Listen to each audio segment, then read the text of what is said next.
ಸ್ವರ್ಗಸ್ಥ ಅಮ್ಮನ ಆಸೆ ತೀರಿಸಿದ ಮಗ, ಊರಿನ ಎಲ್ಲ ರೈತರ ಸಾಲ ತೀರಿಸಿದ ಉದ್ಯಮಿ, ಸ್ವರ್ಗಸ್ಥರಾದ ತನ್ನ ತಾಯಿಯನ್ನು ಖುಷಿಪಡಿಸಲು ಇವರು ತಮ್ಮ ಊರಿನ ಎಲ್ಲ ಜನರ ಬ್ಯಾಂಕ್ ಸಾಲವನ್ನು ತೀರಿಸಿದ್ದಾರೆ. ಈ ಮೂಲಕ 30 ವರ್ಷಗಳಿಂದ ಬ್ಯಾಂಕಿಗೆ ಊರಿನ ಜನರು ಅಡಮಾನವಾಗಿ ಇಟ್ಟಿದ್ದ ಜಮೀನು ಪತ್ರವನ್ನು ಅವರಿಗೆ ಮರಳಿ ಸಿಗುವಂತೆ ಮಾಡಿದ್ದಾರೆ. ಅಮರೇಲಿ ಜಿಲ್ಲೆಯ ಸವರಕುಂಡ್ಲ ತಾಲೂಕಿನ ಜೀರಾ ಗ್ರಾಮದ ಬಾಬುಬಾಯಿ ಜೀರವಾಲ ಅವರು ಒಟ್ಟು 290 ರೈತರನ್ನು ಸಾಲಮುಕ್ತರನ್ನಾಗಿಸಿದ್ದಾರೆ. ಇದಕ್ಕಾಗಿ ಜೀರಾ ಸೇವಾ ಸಹಕಾರಿ ಮಂಡಲ ಬ್ಯಾಂಕ್ಗೆ 90 ಲಕ್ಷ ರು ಹಣವನ್ನು ಕಟ್ಟಿದ್ದಾರೆ. 30 ವರ್ಷಗಳಿಂದ ಸಾಲದ ಬವಣೆಯಲ್ಲಿದ್ದ ರೈತರು ಈಗ ನಿರಾಳಗೊಂಡಿದ್ದಾರೆ. ತಮ್ಮ ಊರಿನ ಜನರು ಸಾಲದ ಕಾರಣದಿಂದ ಕಷ್ಟಪಡುವುದನ್ನು ಕಂಡು ಬಾಬುಬಾಯಿ ಜೀರವಾಲ ಅವರ ತಾಯಿ ಸದಾ ಕೊರಗುತ್ತಿದ್ದರಂತೆ. ತಮ್ಮ ಬಳಿ ಇರುವ ಒಡವೆಗಳನ್ನು ಮಾರಿಯಾದರೂ ಊರಿನವರ ಸಾಲ ತೀರಿಸಬೇಕೆಂಬುದು ಅವರ ಆಸೆಯಾಗಿತ್ತು.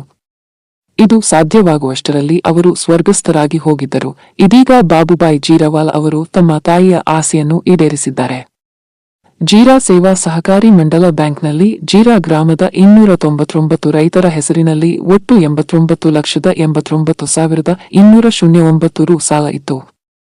ಅಷ್ಟು ಸಾಲವನ್ನು ಬಾಬುಬಾಯಿ ತೀರಿಸಿದ್ದಾರೆ.